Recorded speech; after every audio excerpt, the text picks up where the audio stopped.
The trippers, the grasshoppers, the hip ones, all gathered in secrecy and flying high as a kite. Forget it, man, and get with the countdown. Shake this square world and blast off for Kicksville. Welcome to Hanging Loose, a disc golf podcast, hosted by ShankedDG and Spiicii Boy.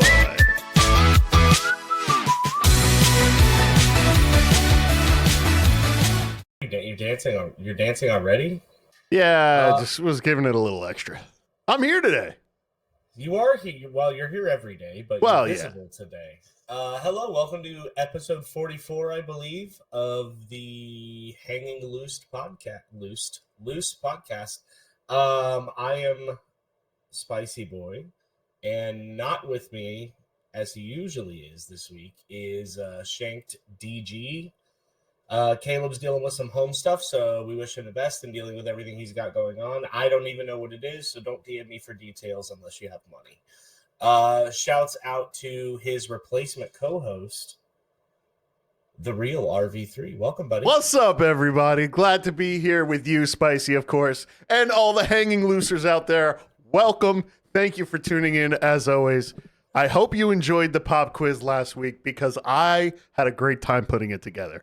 Now, someone has way more energy than I do today. That's okay. That's okay.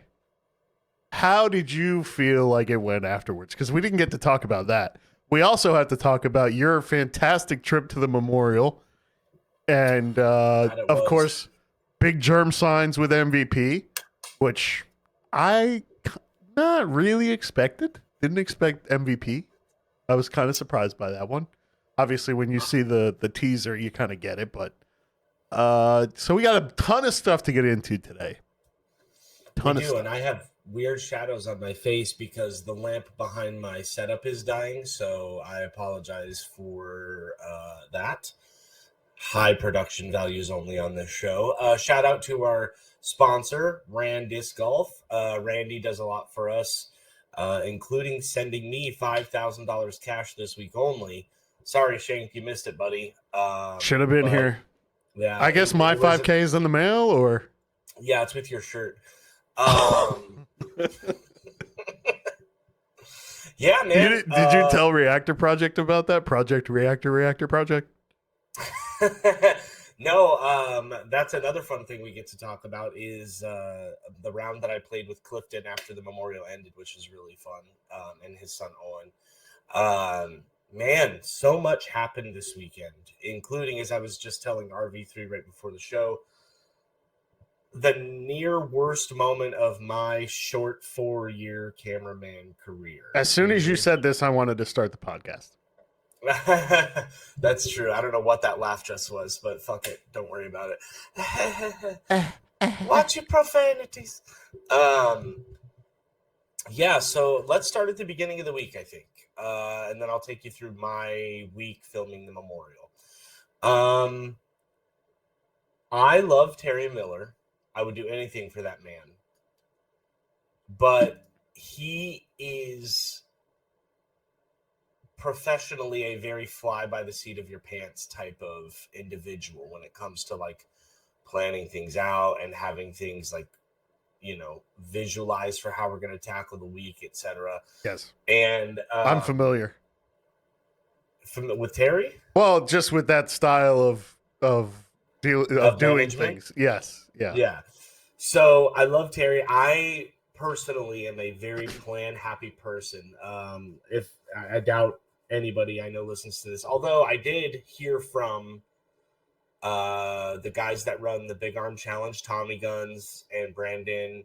I mentioned them when I had the AB jersey on. Yes. They came up to me at the memorial during round number 3 and were like, we listened to your show. Thanks for giving us a shout out on the podcast. I was like, you guys, it was so nice. It was so nice. Well, thanks for listening. If you listen, let us know because only Shanked gets to see the numbers. We just work here. So if you listen to the podcast, unless you're interacting with us regularly, Justin, who I had a fantastic interaction with today, like unless you're interacting, we have no idea. Let us know if you listen to the show, because I would love to hear more about how people enjoy the show, what they're doing when they listen to the show. It's all that stuff is so cool to me. Same. And I try really hard to be honest and upfront about the things that I present on this show in regard to like what happens in my real life. And so as soon as they're like, yeah, we were listening to your show, I was like, oh fuck, what did I say about it? You know what I mean? Like, but Tommy was so cool. After my third round, he was like, let me get you a beer. I've stopped drinking. So I was like, thank you, but no. And then he's like, let me get you a burger. Like, he was just very appreciative and grateful that, you know, we were giving them the minimal publicity that we get on this podcast. But anyway, so Terry's very fly by the seat of your pants type of guerrilla warfare, we'll call it. And so I text him Wednesday morning. He flew in Tuesday night with Dustin, our other cameraman. And I texted him Wednesday morning, was like, hey, what's the plan for tomorrow? Because I like to know my call time. I like to get up, shower, have breakfast, make sure I have an energy drink so I'm ready to go for my day. And Terry did not text me until like 7 a.m. the day of the memorial, which is common for him. And so I try and bug him early, because if I bug him enough, he'll finally like crack down and give me something to go on. So I found out that I was filming. I think he got me late the night before, actually, but I found out I was filming FPO. My first day out there, and then he was going to have me like run and film catch cam for I didn't film FPO my first day. I filmed the first feature card with Eagle and everybody on it. Yeah, it was Eagle, Ezra, Parker, and there was of course I can't remember now because I'm dumb. Anyway, first feature card is the one I filmed. Then I caught up to the second feature card and filmed catch cams for holes 4 through 10 at Fountain, which are the hardest ones to film catch, or T-pad 4. If you guys watch the coverage, holes 8 and 9, there's no clean shot from the T-pad or from the green for catch cam. There's nothing you can do. I'm sorry. I know it looks like shit. Terry and I talk about it every year. There's just trees that block the entirety of where they're throwing to. So there's nothing I can do. There's a lot of comments about it on the videos. I've responded to a couple of them, but there's literally nothing you can do. So unless you guys want to get out there with a camera and try and track a disc that's 300 yards away from you over a tree. They have that same problem at hole 16 at MVP. They have the same problem. It's impossible to get a good shot from there until they get to the second half of the fairway. It's impossible. Right. Yeah, like I can film catch cam on the second half of hole 8, but hole 9 is a shit show no matter where you film it from. So I'm sorry. We do the best we can. The first round absolutely obliterated me.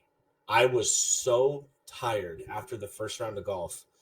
I came home, my feet were like swollen and hurting. And it's weird because it's never really hit me that hard before. I filmed several years now.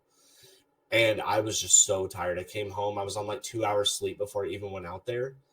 And second day I went out, I filmed FPO lead and MPO lead back to back. I inhaled a hot dog and a banana in between rounds. And that was 2 sus foods for me to be eating one right after the other. And then the third day I filmed FPO lead at Fountain. And my friend Dennis and his son Nehemiah came out and got to hang out. And was that who you were trying to get the PGA number for? Yes. Okay. Unfortunately, that happened during my first day of filming, and I did miss getting 300,000. Oh, so what'd you get? So he got 3,343. That's not bad. Not bad. Yeah. Or 300,343. But yeah, it happened while I was out on the course. So there's nothing I could How do. many? That's insane that they had that many signups while you were out playing. It was a very slow approach to 300K. And then because so many people were trying to get it. Everybody got on. Boom, here's 500 people. Yeah. That makes sense. Nehemiah's been disc golfing, I think, for like maybe 6 months at this point, and he's really into it. And so this was his first time coming out for an event. So I showed him around. After my round, I went and found Dennis and Nehemiah, and I was like, showing him around, and I was like, here's how this works, here's how that works. These are, and he loves Anthony Barella. And he goes, who do you think the best disc golfer in the world is? And I said, well, it's Gannon Burr. And he goes, I think it's Anthony Barella. And I said, well, you're wrong. Don't let him on Twitter. Huh? I said, don't let him on Twitter. Right. I was like, AB's a great golfer, and he plays these courses better than anybody. I was like, but Gannon is the number one golfer in the world. And he's like, I don't know about that. And AB made like a really long putt right after I said that. And he goes, are you sure? And then the tournament ended, and I went, I'm positive. But he was really like enamored and just so excited to be there and seeing it live in person. And after the round, he was like, do you think AB will sign a disc for me? I was like, he absolutely will. So I walked over with him, and AB was the coolest, kindest, most gracious person to this. I mean, obviously he had a line of kids. Dude, I'm telling you, AB is the Aaron Judge of disc golf. And I absolutely am here for it, and I love it so much. No, because he doesn't swing and miss. So you're doing it to yourself. Anyway. He also doesn't drop pop-ups. Right. And he doesn't have a giant gap in his front teeth. Anyway, so I walked over with him, and AB, who knows me, was like, and it's funny too, because I told him we were on a backup on hole 13, and I told Nehemiah, I was like, watch, I'm going to go fist bump the whole card, because I know everybody up there. I said, I'm going to go talk to my cameraman, I'm going to fist bump the card, and I'll be right back. And he's like, are you really? I was like, yeah. It's just such an easy opportunity to look cool for no reason at all. Yeah. To a little kid. Yeah. It's just a little kid that you're like showing off like, yeah, I'm going to go fist bump all these guys. Yeah. I'm going to go say hi to AB, your favorite person. That's okay. And we'll get back to that in a second. I just want to jump in real quick because I know the season's just getting ready to start 6-ish weeks, right? Some of us are already watching live pro disc golf. Not me yet. I'm sorry. I haven't watched your coverage yet, and I feel a little bad about it. But cat's out of the bag now. If you have the chance this year, it's January. You got a little bit of time to plan.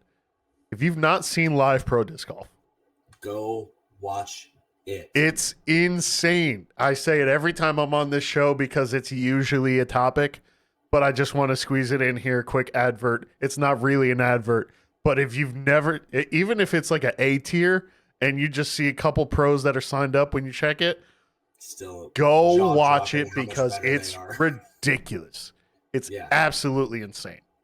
It for me, especially this year, filming the ladies card, there was a golfer, Nathalie Ortiz. I filmed her the last 2 rounds, and I've never seen a more dependable putter. She was incredible. It didn't matter if she was 50 feet or 5 feet. It was just like a laser beam, dead center, right on. I mean, it was incredible. I was so impressed. Jealous. Yeah. So, filmed the first day, went off without a hitch. Filmed the second day. The first day, on the way out to the memorial, there was a hit and run, and a car chase ensued, and there were people shooting at each other and moving cars on the highway, and they had to close down the main road that people used to get to and from Fountain. Cool. So that was intense. Cool. Second day went out to Fountain. Everything went great. I did want to say a special thank you to no car chase on the second day. Weird. No. Like, come on, guys, step it up. Yeah. But I did genuinely want to say a special thank you to Spinners on the Green. If you guys remember, not too long ago, my very good friend Sarah passed away, and she was the announcer and starter for the memorial for many years. And this was our first year without her. And before every division's like feature card went out, they held a moment of silence for Sarah. That's awesome. That meant the world to me. So thank you, Keith, Ashley, everybody at Spinners for remembering how important she was to a lot of people. And they had I took a picture of it. They had in memory of Sarah Kometz right below the start tent. So there's talk of getting a bench put in at Fountain Hills for her as well, which would be really nice. But yeah, that was nice.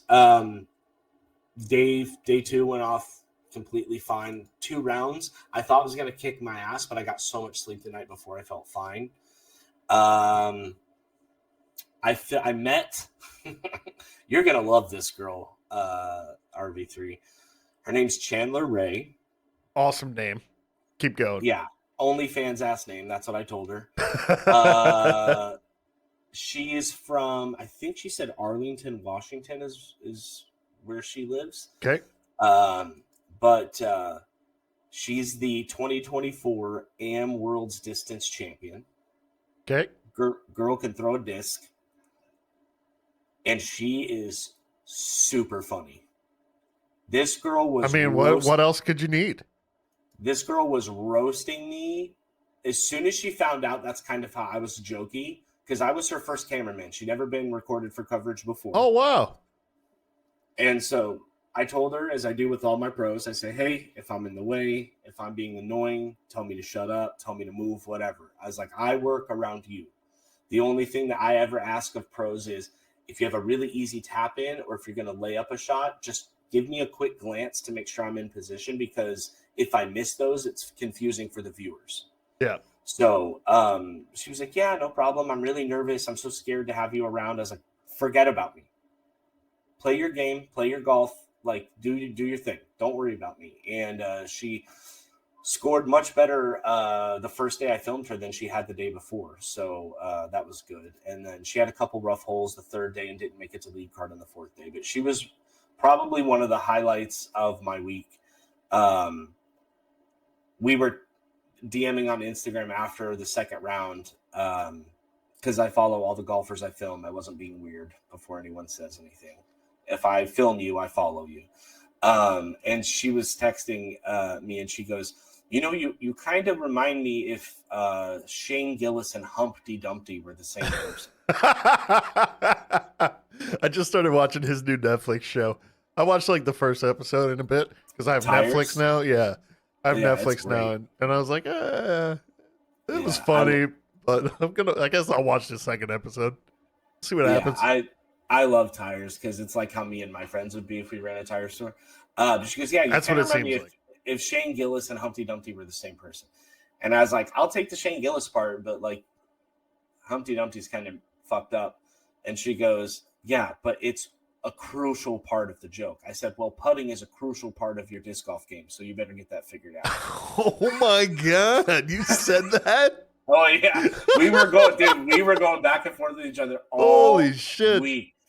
After at the third round, we had a bit of a backup on hole 13, and it's me and the 4 ladies standing there. There's a little gallery for the FPO, and there's an older Asian woman walks up and she's asking us questions about everything, and she asks each one of the girls a couple questions about disc golf and how long have you been doing it and all that stuff. And then she looks at me and she goes, so you just follow around these beautiful women with a camera all day? And I said, yep. you're starting to get it. I said, but remember, I'm pretty too. And Chandler turns around and goes, yeah, you're a real looker. I was like, what the fuck did I do to you, dude? And so her and I have just been roasting each other in the DMs for the last 3 or 4 days. She's very funny. She's like, I definitely have to get out to Arizona more if you're going to be my cameraman. I was like, even if I'm not filming, I'll come hang out with you. Very cool. She was really nice. Got Jen Allen. Her, I don't want spoilers. I'll give you a sec to get out of the window. Jen Allen won her first Memorial Championship. She's been second every year since 2020, and has never won until this weekend. So it was cool to get to record that. Wait, now, Jen Allen won this week? Spoilers! Come on, man! What the fuck? Here is my moment of sheer terror. I have never been this professionally terrified ever. Okay. After round number 4, Jen Allen wins, secures her victory. It's a very sweet moment, very emotional. All the hugs, all the claps, all that stuff. Excuse me. And Terry says, he's been telling me all day, after you finish FPO, take a quick break, get some food in you, and then I want you to film whatever's left of catch. I'll start, but I want you to film whatever's left of catch on MPO round 4. And I was like, yeah, no problem. So I'm not even seated for 30 seconds. And Terry texts me and he goes, hey, can you get to the tee of 9 in 20 minutes? I was like, what happened to the break? I just was out on the course for 4 straight hours in the sun. Like, I need to eat and rehydrate and pee. And I was like, I will get to you as soon as I can. But, like, I need something. I need to eat something. So Dan and Robin, who Terry always mentions on coverage, are very sweet to me as well because they know that I support Terry. And so Dan was like, here, have some of my wings, have some French fries, have some water. I inhaled that stuff, went to the bathroom, immediately took the FPO card that I had just filmed. So I had the memory card, put it in my left pocket, took my extra memory card, put it in my right pocket, and was like, okay, now I have to walk literally a mile all the way to the other end of the course because Vista's laid out in one long line. Right, so I'm over here and Terry's all the way over here. Right. And so I'm like, okay, whatever. So I text Terry, hey, I'm walking to you right now and I'm leaving Duke's. It's going to be a while before I get there, but I'm on my way. So about halfway there, I'm talking with, I can't remember her name. She's really good friends with Ashley Phelps, who's always also very sweet to me. I love her. I imitate her, but not to her because I don't want to make her upset. But whenever she sees me, she goes, hey, Spice, how's it going? How you doing? She's the best. They call her Dr. Smash. Anyway, so I'm walking with her friend toward Terry. Terry texts me. And when I'm walking in the middle of Vista del Camino, right? It's a park, public park. I take my phone out of my pocket to respond to Terry, and unbeknownst to me, the entire FPO round card falls out of my pocket. Uh-oh. Onto the sidewalk. So I walk maybe another 500-600 yards. Uh-oh. Terry hands me the camera to take over for catch. And he walks away, and I go, oh, shit, I forgot to give Terry the FPO card. So I reach in my pocket, and there's no card. Hey, everybody. This is Randy from ramdiscgolf.com. The other day, I was out on the disc golf course, bombing my drivers 300 feet, feeling good about myself. And I decided that since I had a long ride home, I needed to find a podcast that was smart, funny, and entertaining. Everything a good podcast should be. So I picked Star Talk with Neil deGrasse Tyson, and it was wonderful. But after that, my podcast app, the algorithm, sent me to Hangin' Loose podcast, hosted by ShankedDG and Spiicii Boy. And it was okay, but after 30 seconds I figured that my time would be better spent listening to the new Chapel Roan album. So that's what I did. So if you need any discs, randiscgolf.com. And if your podcast app happens to go to the Hangin' Loose podcast, there's always Chapel Roan. Hi, this is Rudy from Disc Lab. Are you looking to launch your own podcast? We specialize in turning your podcast ideas into polished productions like you're listening to right now. Concept development to final edits, our team has the expertise to help you every step of the way. Contact us today to get started. Socials@disclab.io. That's socials@disclab.io. And I'm like, no. And so I have the other one, but I don't have the FPO one. So I immediately panic attack. My heart's beating. I'm sweating. I'm walking back 500-600 yards, looking at the ground like a fucking madman for this little SD card. I can't find it. I give up, and I'm like, I don't know what. I'm just going to have to tell Terry that I lost the last round of coverage, I turn around to walk back to film the second half of catch like I promised Terry I would. And as soon as I turn around, there's a guy right behind me and he goes, hey, did you drop this? And I'm like, yes. He goes, yeah, I've been trying to chase you down for like 10 minutes. And I was like, I could see you looking for it, and you looked really scared, so I thought this is probably what you're looking for. I was like, you just saved the whole final FPO round, my guy. And he's like, oh, really? I was like, yes, thank you so much. So huge breath of relief, right? Did you get the guy's name so you could give him a shout out on your very popular podcast? Did not get his name. I was so worried. I had to get back to filming catch, dude. I didn't have time to like dilly-dally with details. Anyway, the story's not over. Ooh. Yeah. So then what I do is I go, okay, well, I don't know which of these is the FPO card now, because I was holding both of them in one hand. Uh-oh. I was like, I don't know which one of these is FPO and which one of these is just my regular empty SD. So I put them both into the camera. When I put the first one in, it says, there's inconsistencies with the image database. Would you like to repair the file? Which usually, when you do that, erases the card. Right. So I purposefully went over and clicked cancel so that it wouldn't re-image it. And I was like, okay, whatever. That must be the FPO one, you know, because why else would it be reformatted? I just formatted these cards this morning. So then I take the second card and I put it in the camera, and it says the same thing. And I'm like, fuck. Neither of these cards are workable, and I don't want to re-image them because I don't want to erase the FPO round. Right. So I call Terry and I go, hey, I need a new card because the two that I have are saying they're unrecordable. They're not formatted properly, and I don't want to erase the extra one. He's like, okay. And like, I love Terry, but I don't have his years of experience. So like when this happens to me, it's very scary. For him, it's like, whatever, I'll figure it out. Right. So he's kind of like, whatever, it's not a big deal, but like, I'll be out to you as soon as I can. So then that was weird.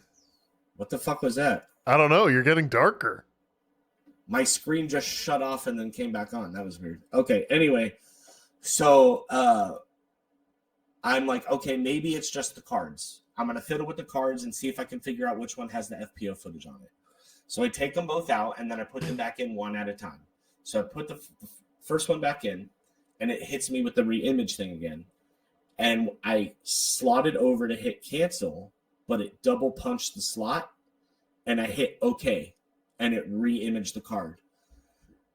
Immediately back to, did I just erase the entire FPO round that I recorded? Oh, no. So sweaty.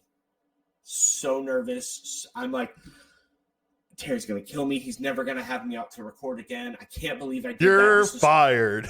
This is Jen's first win, and now I don't have it on camera. I was like thinking of everything. I felt so awful. And so, again, what I did is I was like, whatever, I'll just check the other card. So I put the second card, I take the first card out, put the second card in, and now the second card is fine. And it says, oh, you have 160 minutes of footage you can film on this card. Well, 160 minutes is the amount it gives you when it's empty. Okay. If you're filming in 4K. So it's like, okay, well, this for sure is the empty card then, obviously. Right. Put that in my pocket, in a secure pocket this time, one it's not going to fall out of. Put the second card in, and it does the re-image thing again. Or the original first card that I thought had FPO on it, and does the re-image thing again. I'm like, God damn it, why won't this work? So I hit cancel, and then I've remembered there's a way on the camera to go back through what you've recorded to see previous clips. Found all the FPO footage. Nice. I have never felt more relieved in my life. I was like, I don't have words. So once that happened, I was like, okay, I feel much better now. Of course. So that was fun. There were some scoring snafus during the last round for FPO, but you'll see that when it plays out. I recorded a lot of extra footage around it. Jen Allen on hole 7 thought she had thrown OB. Nobody went to check it, so she just threw from the drop zone, and it turns out she was inbounds, but she never called provisional. So there was this whole big dust up about scoring. Ran into Julian Marquez out there again since he lives out here now. Got got to meet him and his buddy, whose name is escaping me, and he told me what it was, and I can't remember what the fuck it was. But you meet so many people. I mean, it was really nice. There were a lot. I got 2 shout outs during the awards ceremony. They were like, thank you, Terry and Spiicii Boy. I'm like, don't forget Dustin. Like, he's a very important part of this operation. But like, so is Dustin the same Dustin that's on DGN sometimes, or is that a different Dustin also? DGN. Yeah, there's a DGN Dustin as well.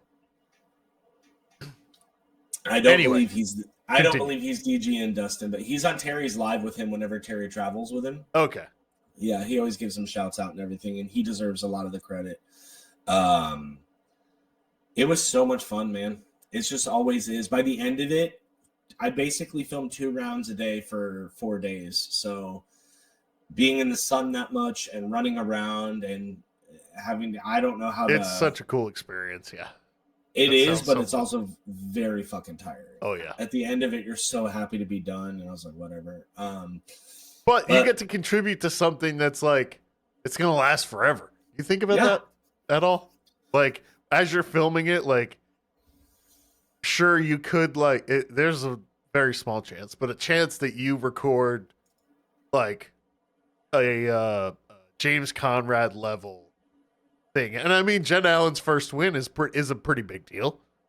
Oh, yeah. I love thinking about it in that kind of light. Like, I've captured Tristan Tanner's first A-tier win ever.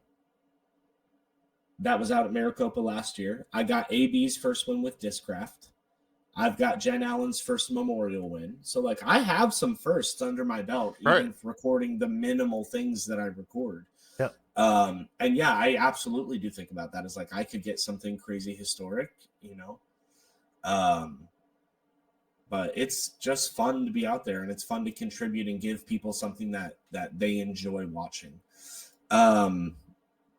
I will be back filming for the Shelley Sharp Memorial, which is Valentine's Day weekend. Terry will be in Cambodia, so this will be a one-man show. This is just Spiicii Boy out there getting the footage of the Shelley Sharp for you guys. There's some big names registered. Drew Gibson's in it, Ezra Aderhold, AB, Jen Allen. We've got some pretty solid names, so I'm pretty excited. Damn, I was going to tell you something else, and I fucking forgot what it was. I mean, we're 30 minutes into the podcast, and we've just only heard about the memorial. That's great. I know. I haven't shut the hell up, and I'm sorry about that. No, it's okay. You're the host. So about a week before the memorial, one Clifton from Reactor Project messaged me on Twitter. Reactor Project Reactor? You don't have to say it every time, Seth freaking Rollins.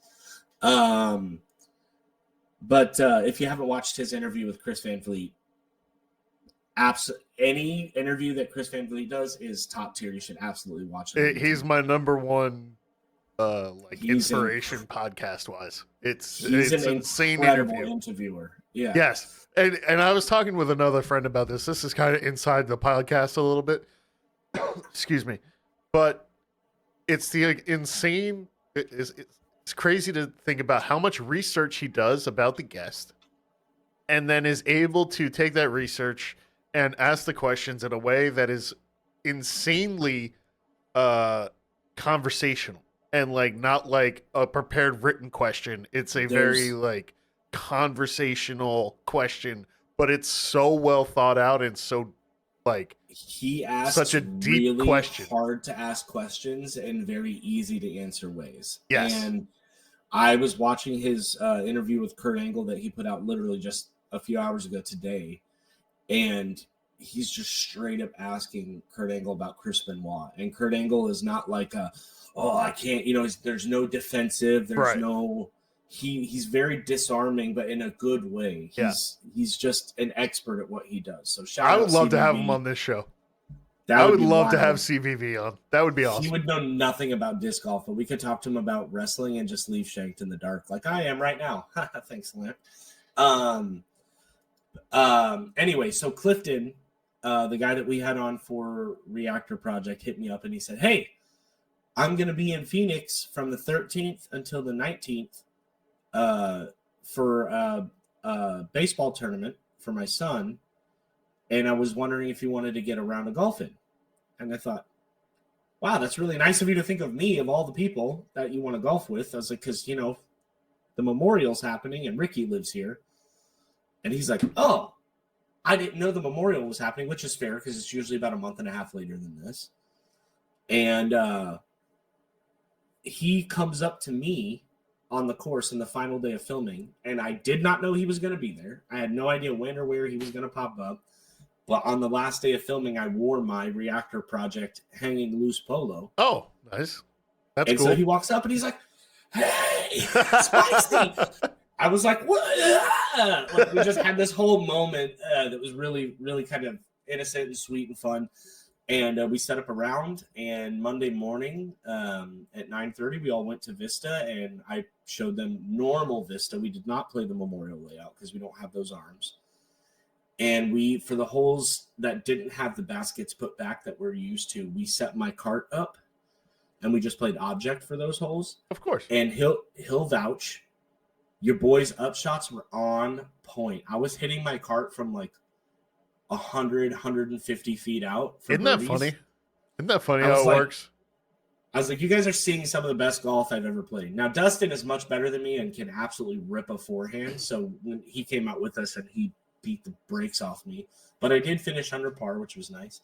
And his son Owen got to experience the pain of just 100% shanking a disc to the point of no return. It's just over the fence at Vista and away it went. And he was like, oh, I like that one. And we're like, welcome to disc golf, pal. Yeah, sorry. But it was fun. Man. You did really like it, and it's gone now. That's it. Yeah, yep. We all have them. And yeah, it was just fun showing Dennis and Nehemiah around and having people come up to me in front of those two people and being like, hey, Spiicii, how you doing? I was like, they were just like, the kid, Nehemiah literally said, everybody out here. I said, no, everybody knows me. He was like, yeah.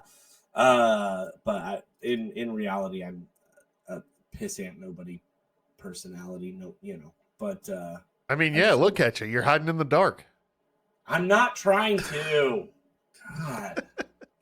Racism. Hey, whoa. Hey, whoa. Hold on. Don't say the R word, okay? You said the R word. Hit the... How did I do that? You're using your phone? I'm trying. That's hearing about it. Hi, welcome to the Hanging Loose podcast, where I'm sitting in a spotlight just being absolutely blinded now. Thanks, RV3. No, just turn the brightness down on your phone. I don't want to set it back up. I'll just suffer. So suffer. I don't know what to tell you. Ugh. Have you been watching Raw since you have Netflix now, or what? I have been, yeah. It's been kind of raw-ish. It's the same. I don't think it's any different. Here's what's different that I cannot stand about Raw on Netflix. The promos and the commercials? I don't mind commercials because you can just skip right past them. I don't watch it live. I usually watch it after the fact, so I just skip the commercials. Here's what I hate. Every wrestler does not need a Randy Orton length entrance. No. It's so fucking annoying. Yeah. I don't need to see main event Jey Uso yeeting for 4.5 straight minutes. Hold on. No. Well, so here's the cool thing. Yeet. I don't need it for 5 straight minutes. Yeet. I don't like Randy Orton's entrance for 5 minutes. I don't like Undertaker's entrance for 5 minutes. It's filler. It's time filler. I agree. Give me more matches. I liked it when it was on USA and they had to go to commercial where they did a lot of the entrance, and they did this with Pete Dunne last week. A lot of the entrance was during the commercial.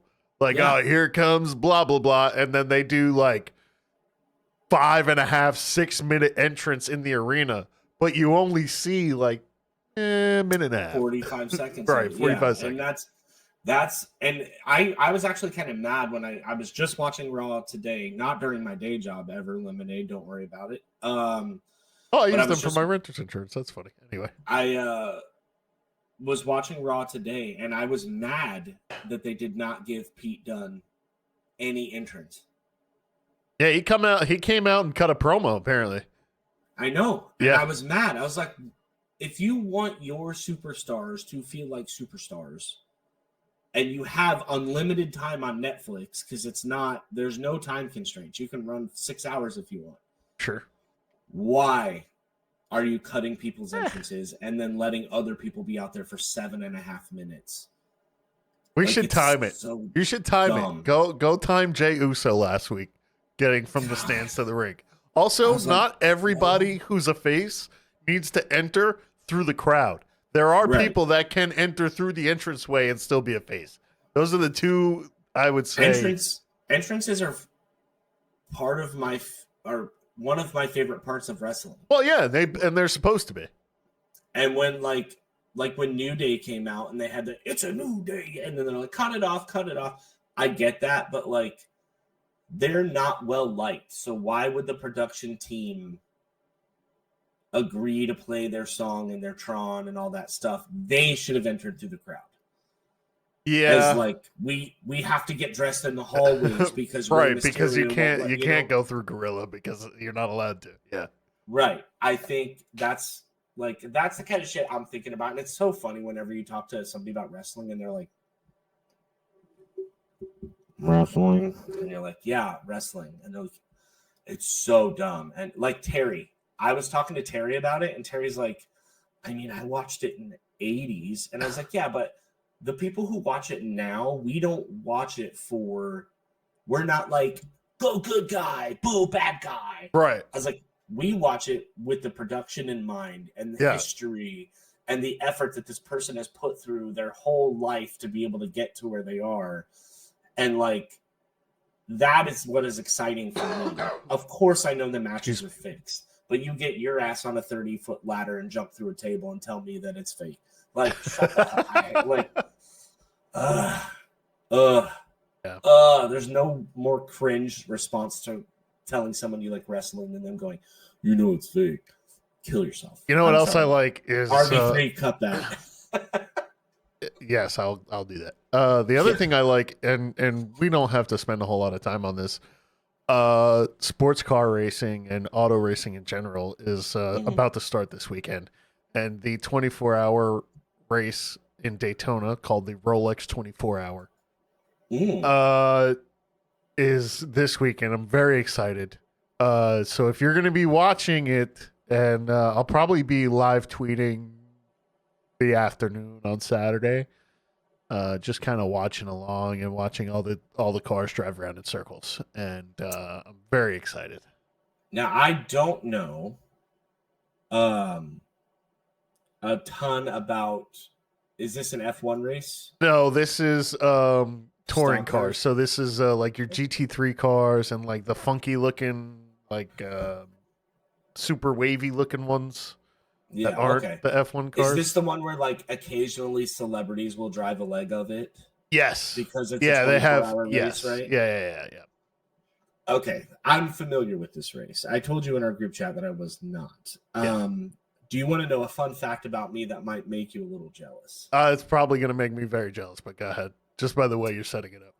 I have played a round of golf with an Indy 500 winner. That's pretty cool. Oh, you did tell me this because, and I was geeking out about this. You were. Let me remember the story. Were you dating his daughter or something? No, he was dating my boss at the bar that I host trivia. That's what it was. I knew it was a dating thing in reference to you, and I couldn't figure. Yeah, there was a connection there. Buddy Rice was his name, and he won the Indy 500 in 2004. Yes, we did talk about this at the time. Yeah, I did not know you were a big car fan at the time, or I would have made a way bigger deal about it. That's still pretty cool. I also did stream this weekend and won 2 races this weekend. It's the first time I won 2 races in a weekend, so that's nice. My nephew is starting to get back into Fortnite, so you guys might see me with the random one-off Fortnite stream here and there if I can get my OBS and everything set back up. Yeah, we all have our outside of disc golf hobbies. Yeah. And that's one of them. Is like I love the just auto racing's great. And you have a sim wheel racing set up and everything. Oh yeah, yep. That's wild. I was it's like expensive. seeing videos on Instagram where like some dude has just taken the front of a Honda Accord and put it into his apartment. Yeah, and he's got like I don't have that, but I mean, my buddy Patrick's got he's got pedals drilled into wood, and he's got a whole setup, and he's got the Oculus. So I see, and that's I'm debating because I usually just take the setup I'm using now here and like spin it around, and it's kind of like in front of my desk because my office is set up where my desk is like in the middle of the room. Gross. Why would you ever? Cable management is very easy. It allows for a lot of flexibility. It looks good. It's easy to like do a lot of different things with. But anyway, yeah, I have a great time doing it, and I think the other thing I have a great time doing is being on the podcast with you and just broadcasting and presenting in general.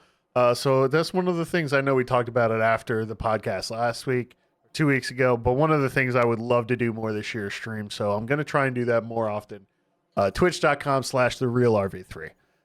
Just come out, hang out, say hi for a few minutes. I would really appreciate it. Hope to see some of you guys out there. I will do my best to pop by when I'm available. Yeah, dude. So the only thing I really brought for the podcast this week was my tweet from Sunday, because I'm sure you've experienced it, but it was the first time I experienced it. I woke up and I looked outside and it was sunny. It wasn't that cold like it is right now. Holy crap, it's cold outside. I went out to work this morning. It was 0 degrees. My truck said 0 degrees. I was like, it's freaking cold.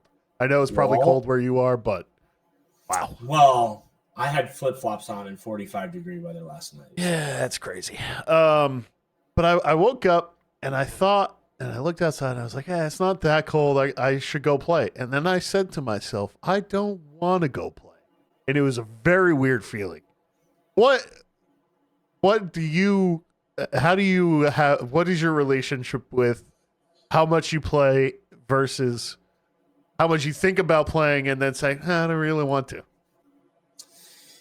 That's a good question. I think because everybody has a different, the reason I'm asking is everybody has a different relationship with that, right? With the level of like motivation. Yeah, I guess that's the best way to put it. But go ahead.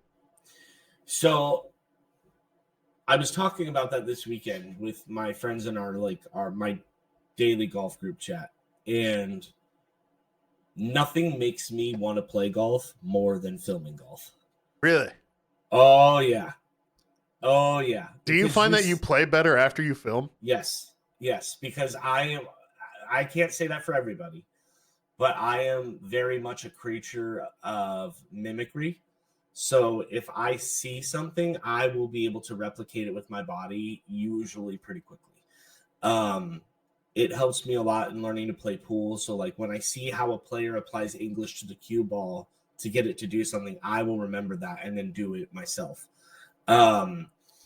With disc golf, mechanics are so important.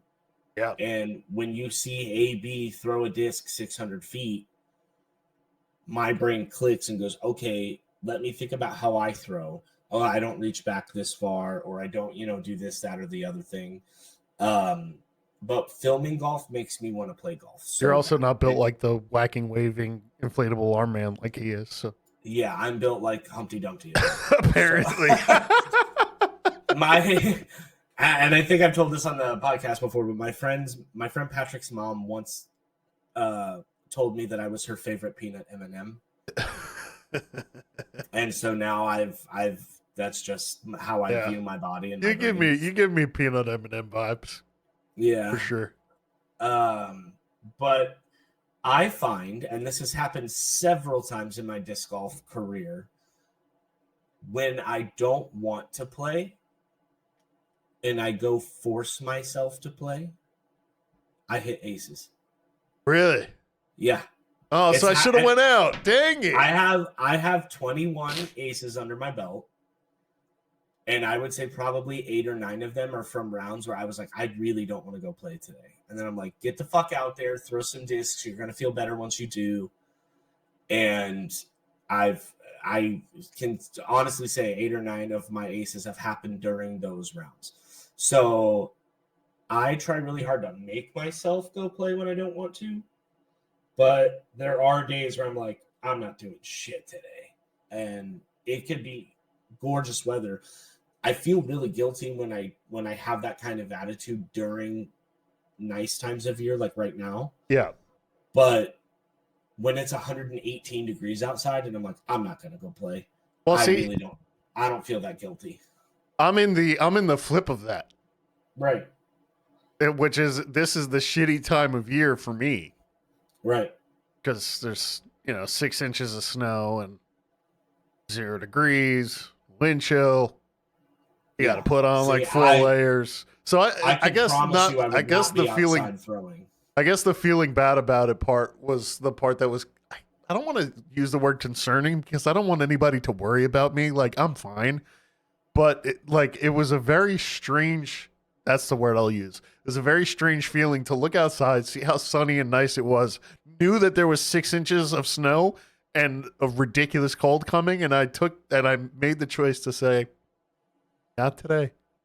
And just like that, my streak is over because the dog. I went out for Saturday doubles. This is a quick story as well. I went out for my normal Saturday doubles.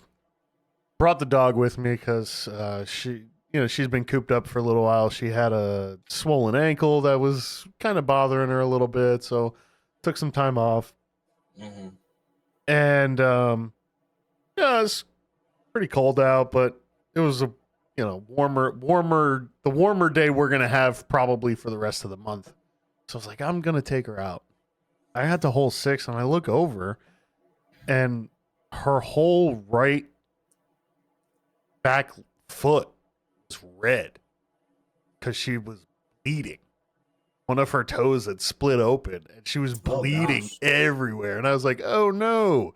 So just as I made it through the entire year playing once a week last year, 3 weeks into the year, it's gone to shit. And now I'm like, look, dang it. It'd be like that sometimes. I can guarantee you, if it was 30 degrees or less, there's no way in hell I'm going out to play disc golf. Yeah, it was like, I love the cold weather. I have zero desire to trudge through snow and get my feet wet, my socks wet, and all that other shit. No. If you prepare correctly, you don't have wet feet and wet socks. No, I think that's a fallacy. I think you're lying to me when you say that, because every time I've been around snow, I've had on 3 pairs of socks, thick ass boots, 2 pairs of jeans. I still come home with wet feet. That's nuts. Yeah. No, I hate it. I hate it. I just don't like being uncomfortable, whether it's heat or cold. Yeah, I dig that. I feel it. Yeah. So tell us down in the comments below, after you like and subscribe, about how you beat those disc golf motivational blues. Those disc golf blues. The motivational disc golf blues. I think everybody gets that. I know they do. You can't tell me that Aaron Judge is excited to go to Yankee Stadium every single day. Pshaw! How dare! You can't. There's no dare! Way. Nobody's like that. That's the dream. That's literally the dream.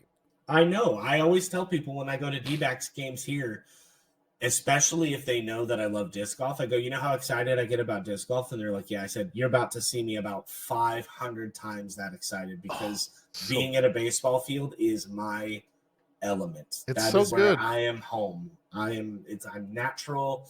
I'm my most natural self at a baseball game. And it's even better when your team wins all the time until they don't. Yeah, all the time, but not in the last 15 years. Was 2009 the last one for you guys? That's okay. That's all right. We've had 3 since then, but that's okay.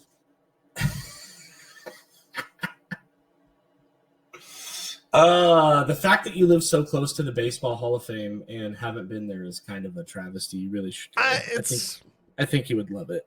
I would, but the history of baseball's not ever been like a huge passion thing for me. Like I love the part. And I agree with you. Out of the four major sports in this country, baseball's my favorite because of that history, right?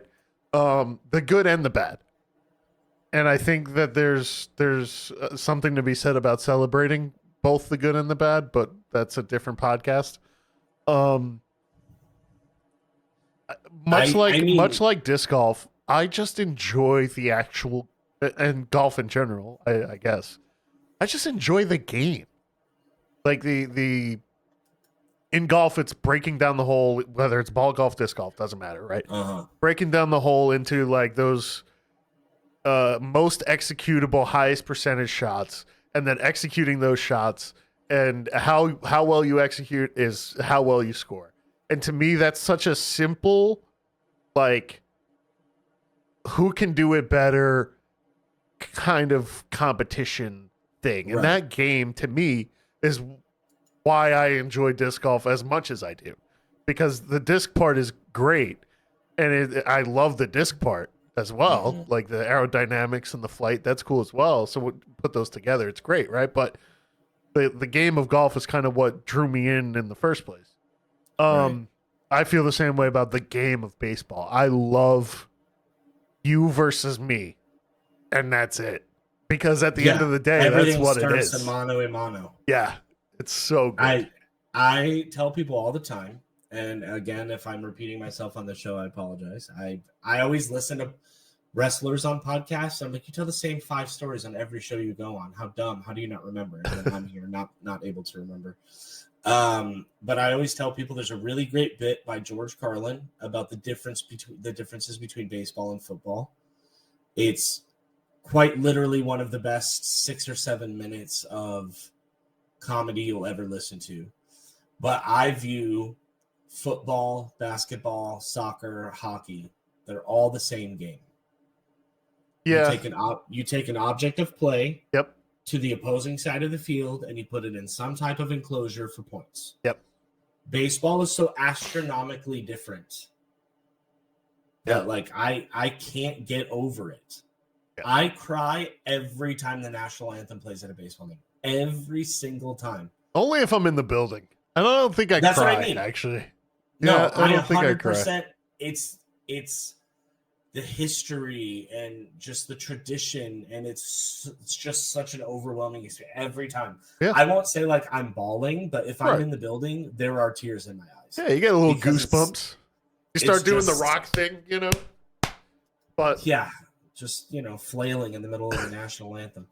But yeah, it's such an important part of my life, and it always has been, that like when I'm there and I know the next 3 hours of my life aren't going to be about taxes. They're not going to be about bills. It's not going to be about who in my family just passed away. By the way, the night before, or I'm sorry, on my way out to round 1 of the memorial, I got a text about my Uncle Tim passing away.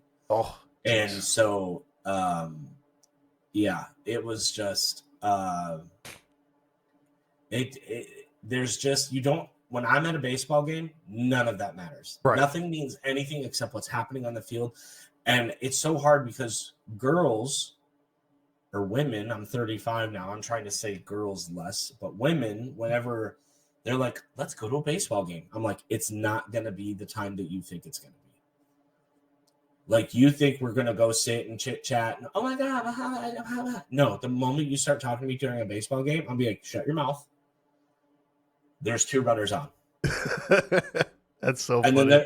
And then they're like, oh, I didn't expect you to take it so serious. I'm like, I showed up with a jersey and a matching hat. You think I'm not going to take it seriously? Yeah. Quick story, and then we're getting up against it, so we'll start wrapping this up.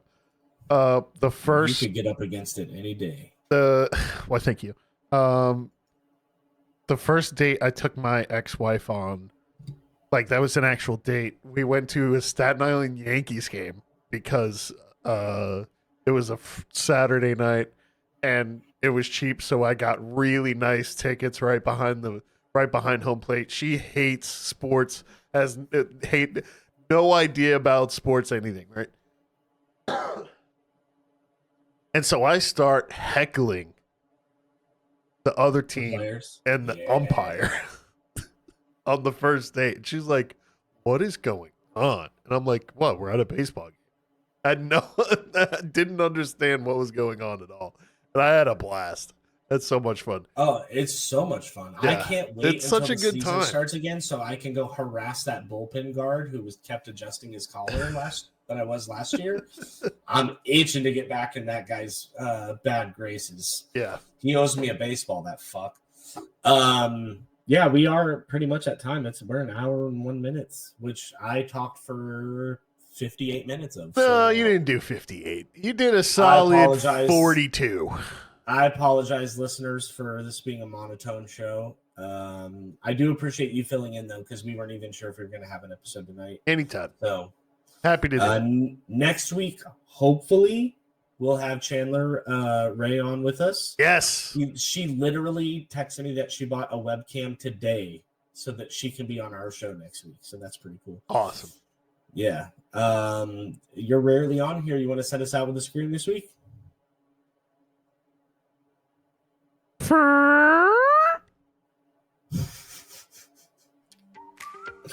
That reminded